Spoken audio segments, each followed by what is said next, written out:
Hoje o Sem Censura está falando sobre transgêneros em todas as suas definições. O José Dari... vamos falar. Camila, algum comentário, alguma pergunta? Sim, a gente tem vários comentários. Beleza. E lembrando, quem quiser participar, é só entrar nas nossas redes sociais e mandar a sua pergunta. A gente já está ao vivo pelo Facebook, tá bom?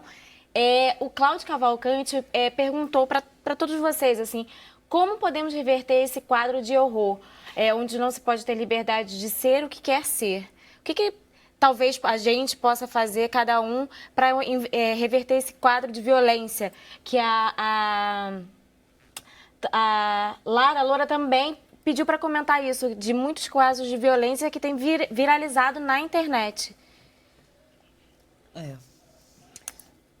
Quer responder, Giovana? Bom, eu acho que a gente tem uma questão cultural aí que a gente tem que tentar reverter.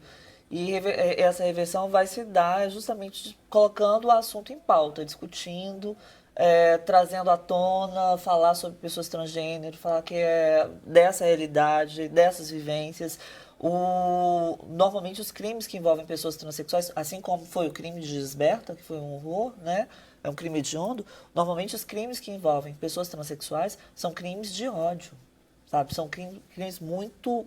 com a violência muito acentuada. Vamos falar com isso com o Zé Dari para ver se é um nível de projeção altíssimo. Mas antes a gente vai ver agora as principais atrações do país na agenda cultural com a repórter lá de Brasília, Karina Cardoso. Oi, Karina. Oi, Vera. Hoje é sexta e toda sexta é dia de agenda cultural. E para começar, quero destacar um filme que estreou ontem no circuito nacional. É um filme brasileiro, hein? Todas as Cores da Noite. É o primeiro longa-metragem do diretor pernambucano Pedro Severien. O filme fala sobre o efeito psicossocial da violência urbana e leva para a grande tela do cinema uma realidade embriagada de imaginação, memória e loucura. O longa já levou alguns prêmios e chegou a ser exibido no Slam Dance Film Festival nos Estados Unidos, além da Mostra Internacional de Cinema de São Paulo e na Janela Internacional de Cinema do Recife. E em Brasília acontece a mostra Olhar Feminino Latino, na Casa da Cultura da América. Toda terça e quinta são exibidos filmes produzidos por mulheres latino-americanas. Na próxima terça-feira tem o longa Uma Vida em Segredo, direção de Suzana Amaral. Conta a história de uma jovem humilde que após a morte do pai é obrigada a se mudar e não consegue se adaptar ao novo ambiente. Bom, e a gente falou de filme. Vamos falar agora de música, porque está chegando aí um dos festivais internacionais mais aguardados pelo público aqui no Brasil, Lollapalooza. Mais de 40 atrações comandam o Autódromo de Interlagos, em São Paulo, neste fim de semana. Representando o Brasil, tem um som marcante da banda Baiana System e do rapper Criolo. E entre as atrações internacionais que fecham os palcos principais no sábado são G-Eazy, Chainsmokers e Metallica. Tá aí, gente, alguém duvida que esse negócio vai ser bom?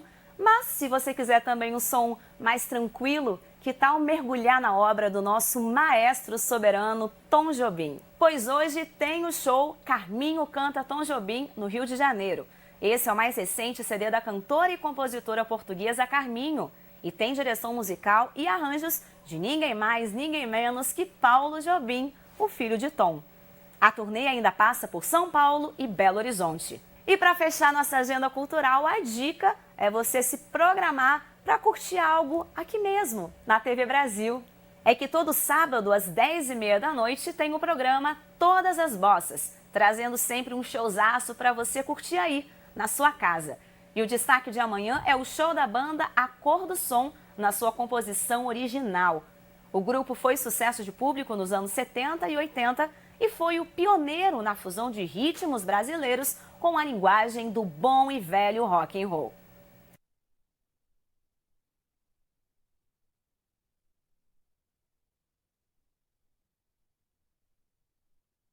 E eu fico por aqui, semana que vem eu tô de volta com mais agenda cultural. Até lá! Obrigada, Karina. Muito bom isso, Todas as Bossas. Zé Dari, vamos lá falar um pouquinho. A gente estava falando da acolhida da família da Gisberta e é complicado isso. É complicado, né? Porque o drama é um drama familiar, né? E como é importante perceber isso, né? Porque muitas vezes quem se identifica como transgênero, né, muitas vezes ele é expulso ou expulsa da escola, dos amigos, da família, e fica o quê? Então é importante porque dentro dessa configuração familiar se perde o vínculo de cuidado. E uma questão que tem que ser preservada. A gente trabalha muito o programa de diversidade, né? O que a família não perder o vínculo de cuidado, porque a falta desse reconhecimento dessa identidade, se vemos o aspecto psicológico, é um trauma. Eu não posso ser reconhecido naquilo que é minha certeza. Então é um drama que não social. é nem tão certeza assim, porque você não tem, quando você é jovem e criança, não é assim, entendeu? Você tem que ficar bancando coisas além da tua força.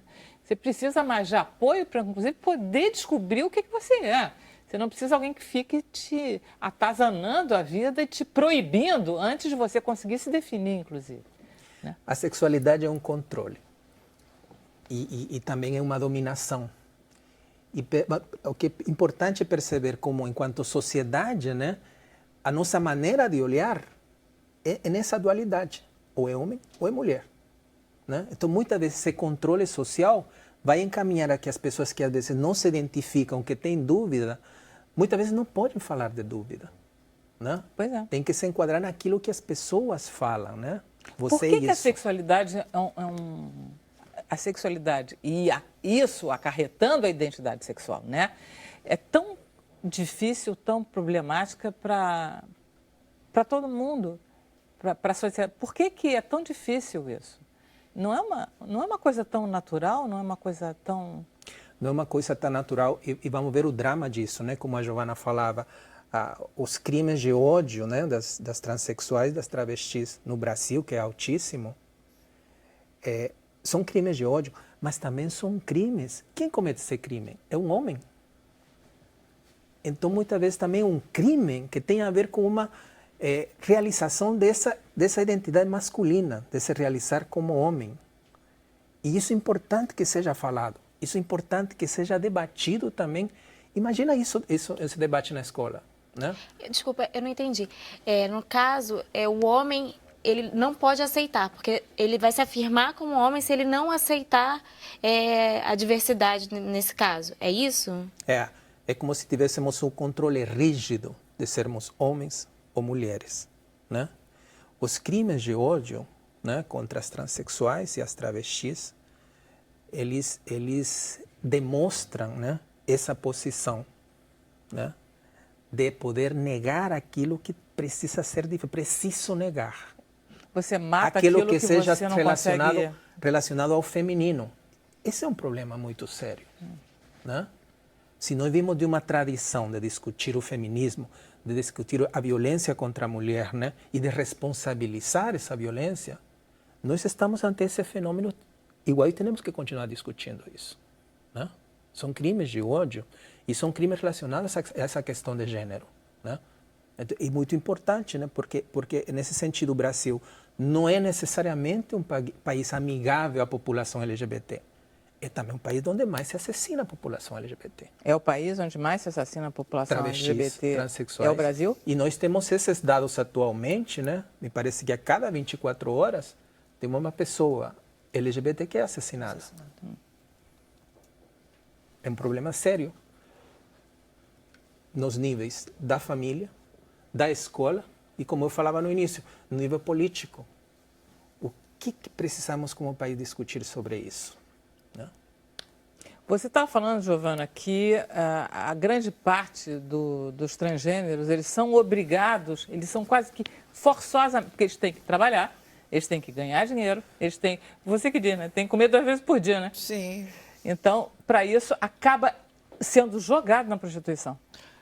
Estima-se que 90% da população 90% é muita de coisa. travestis e transexuais tenham como única forma de vida, de ganho, a prostituição. O que acaba acarretando uma letalidade enorme, porque você acaba matando esse pessoal muito jovem. A média de vida de uma pessoa transexual, de uma travesti de transexual, é de 35 anos. Enquanto a média de vida do brasileiro é de 72, segundo o IBGE. Então, assim, a estimativa de vida é muito baixa se comparado ao da população de uma forma geral. né?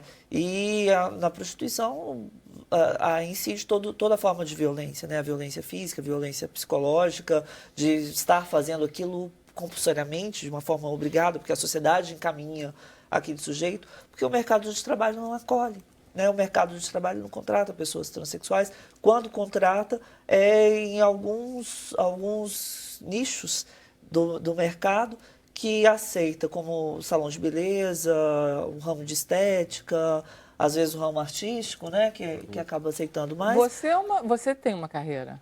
Eu tenho uma carreira, mas eu fui fruto de uma transição tardia. Eu não fui aquela transexual que transitou aos 14 anos. Né? Eu fui transitar... Está começando, essa escolha está começando a aparecer mais cedo já? Sim. De transitar tardiamente? É. Não sei se está começando. Eu acho que hoje as pessoas têm tido mais coragem para a transição. Talvez antigamente as pessoas que transitavam cedo. Coragem e mais informação, né? Mais informação também. Mais informação mais também. informação devido às redes sociais.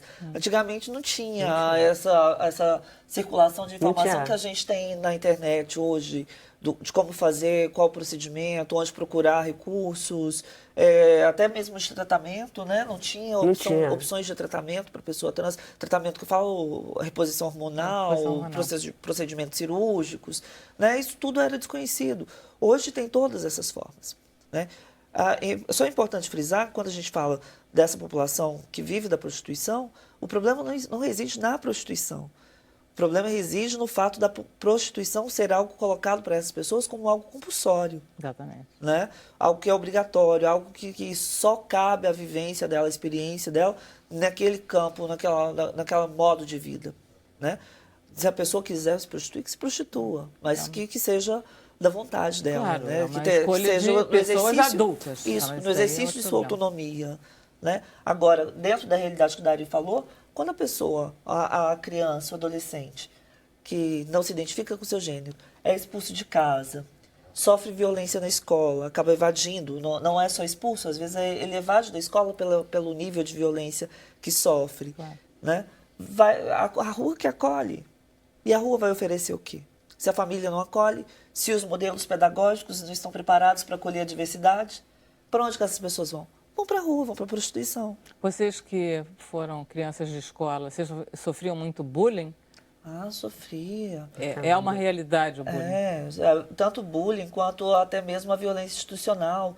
Na minha época, eu fui uma criança que dos meus 7 aos meus 18, 19 anos, eu não fui ao banheiro da escola. Imagina a violência para uma criança, ficar 4, 5 horas... Você não podia ir, né? Eu não tinha coragem de entrar no banheiro masculino. Não era o banheiro que me identificava. E não podia ir no feminino. E não tinha nenhuma outra opção de banheiro. E evidentemente que também não tinha... a diretora da escola não ia dar uma guarida dessa. Eu também não tinha condição de informação, de conhecimento para solicitar o uso de outro banheiro. Então, assim... o modelo pedagógico, os modelos institucionais... Você também, Leonardo, tem essa experiência? Tive a experiência de, como meu jeito assim, meio andrógeno, meio masculino, daquele jeito, aí eu andava assim na rua e me chamava sapatão, alto assim, eu ficava morrendo de vergonha. Às vezes na frente da minha mãe. É muito que é violência, chato. Né? É violência. Muito chato, muito chato. Até depois, até o início da minha... transição também foi, a pessoa ficava me sacaneando, chamando nome de registro alto, entendeu? É muito chato. Mas hoje, por exemplo, o nome social é uma coisa mais simples? Você se apresentar, você se reconhecer? Não, ainda não é muito simples. Eu, por exemplo, eu tranquei agora esse semestre de faculdade que eu não estou mais aguentando, olha só a minha história. Eu não estava mais aguentando falta de respeito na faculdade. Entendeu? Justamente por causa do nome, é chamada, é o nome que aparece, os 2 nomes aparecem na prova, entendeu? É bastante chato. Eu tive que parar agora um pouco, pelo menos o semestre, que eu não estava mais aguentando. É muito chato, é uma coisa, é psicológico mesmo, uma coisa... Você não pode entrar na justiça? Isso aí é com a... Justiça com a Giovana. Porque ele pode, né? Você pode entrar na justiça. Sim. Pode sim. Na verdade, o nome social é meio uma gambiarra jurídica, né? Pois No caso do Leonardo, era uma instituição privada, então privada. não tem uma legislação específica para a instituição privada, para que ela adote o uso do nome social dentro da instituição. Resumindo, a gente depende de favores, né? Tipo, é um favor, A entendeu? produção de um constrangimento legal institucionalizado pode ensejar um processo jurídico. Então, assim, é esse constrangimento que a instituição ocasiona em você, né? Você sente esse constrangimento, pode gerar um processo, sim, indenizatório por danos. Ô, Leonardo, os seus colegas que são jovens, e jovens são abertos, não são, Camila? Tendem a ser mais. Eles são preconceituosos pra caramba? Preconceituosos, olha, eu perdi todos os amigos, assim, antes da transição, os amigos que eu tinha, não tem mais nenhum. Nenhum. Eu conto nos dedos os amigos que eu tenho, assim, hoje em dia. E as pessoas não me reconhecem mais também de antes, né? Eu passo na rua agora, tem gente que eu tinha, né, como é que se fala? Eu conversava antes da minha transição, né? No corpo feminino eu conversava, mas hoje, quando assim, a pessoa passa direto, nem fala mais. Mas não fala porque viram o rosto para você Porque ou porque às não vezes te viram, às reconhecem? vezes não me reconhecem, às vezes viram. Também pode ser isso, né, Leonardo? Às vezes viram, muitas vezes. Mas perdi muitos amigos. E a gente não pode perder amigo não, né? Porque a situação já não está fácil. Não tá. Olha só, gente, vamos para o intervalo? A gente volta já já com mais Sem Censura.